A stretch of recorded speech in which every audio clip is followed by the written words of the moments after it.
Hey everybody, so last week we were doing solving systems of equations with graphing, and pretty much the gist of it was if you could graph two of the lines on a coordinate plane where the two lines cross is your solution.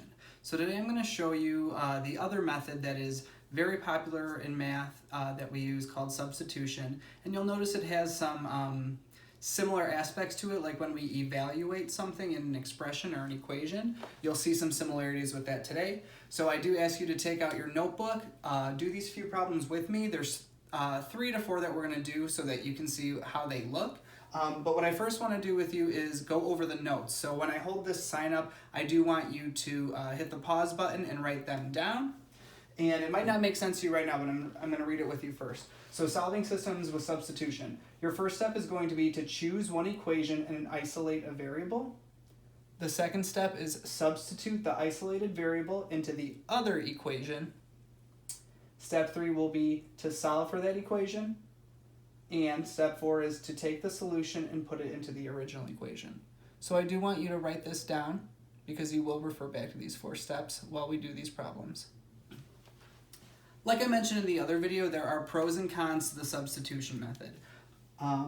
The biggest con is it's just how we would solve it algebraically. So if you're good at graphing, this might be a little bit more challenging for you. Or if you prefer the graphing method, this is going to be a little bit more work than you would have when you graph. But keep in mind, graphing isn't always the best way because you don't have exact points, and sometimes you might have decimals as your coordinate point, or a fraction for that matter. The reason that I have a level 1 and level 2 problem is because level 1, you do not have to do the first step in our notes that say choose one equation and isolate a variable. So if you look up here, I have an equation that's written in blue and one that's written in orange.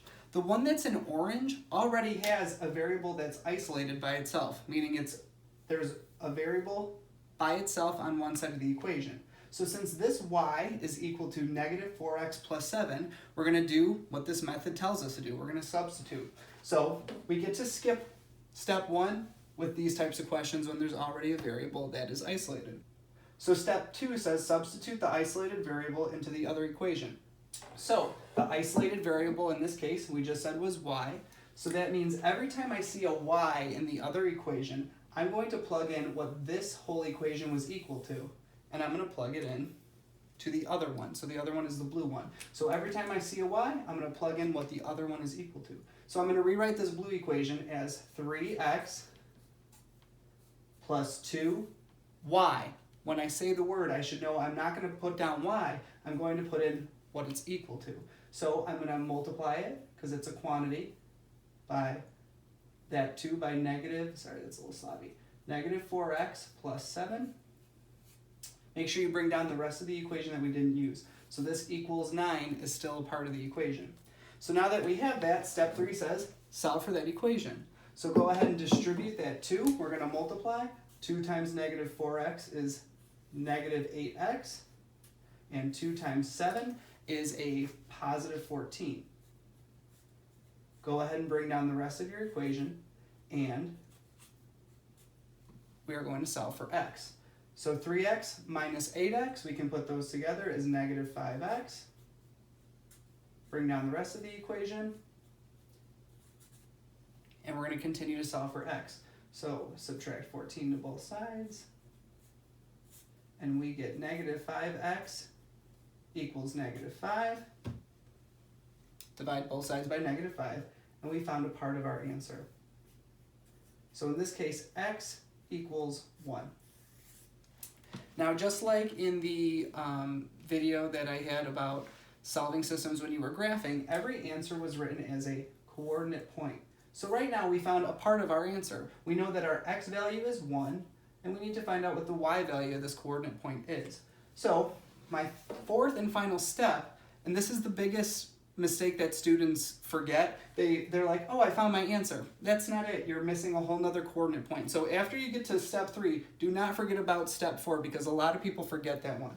So take the solution and put it into one of the original equations. So this x, I'm going to plug back into one of the original equations. And it doesn't matter which one you choose. You could choose the orange one, you could choose the blue one. You'll still get the same answer.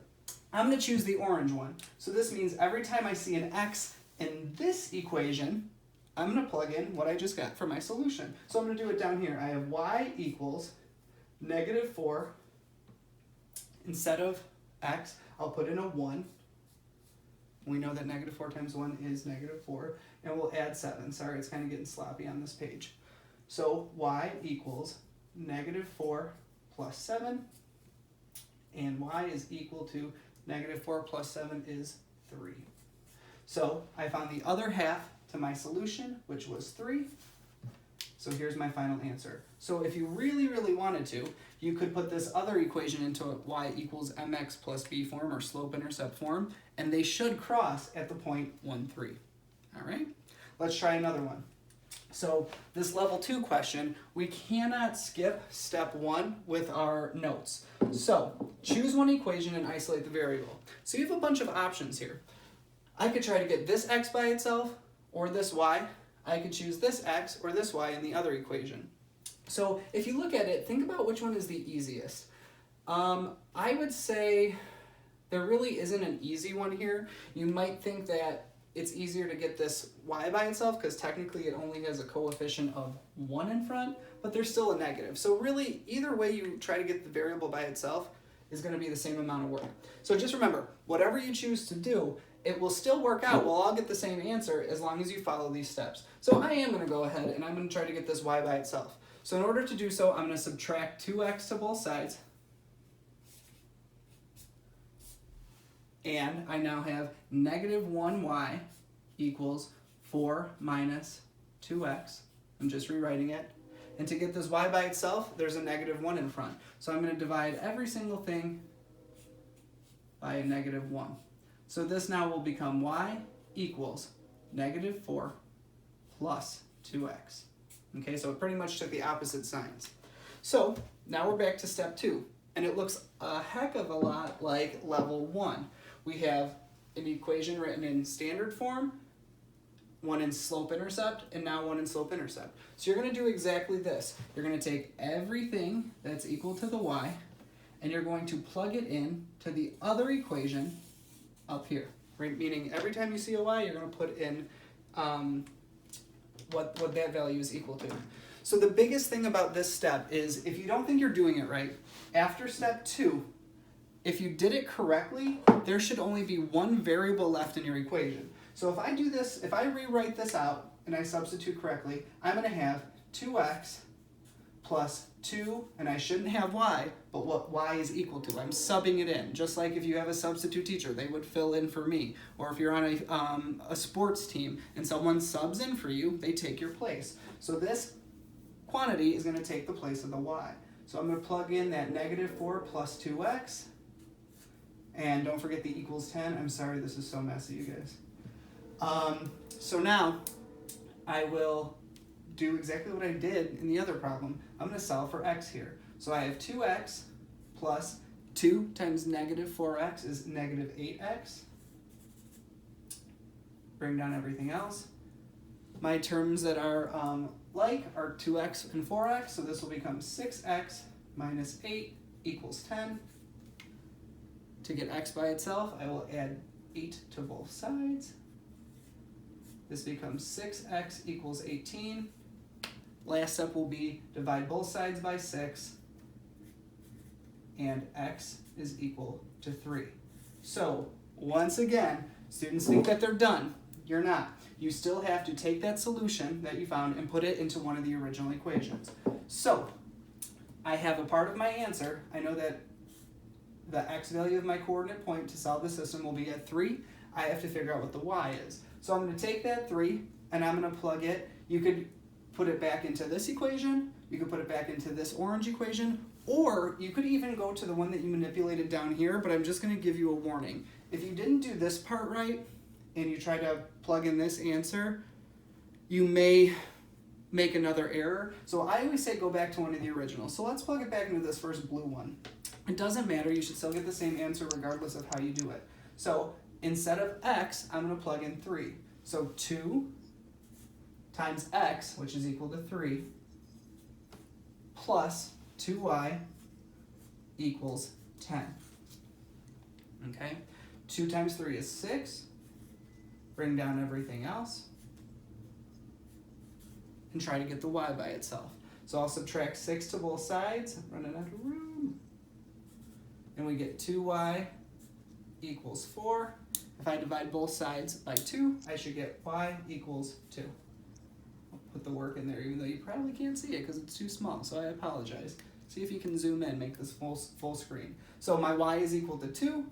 Here's my final answer, 3, 2.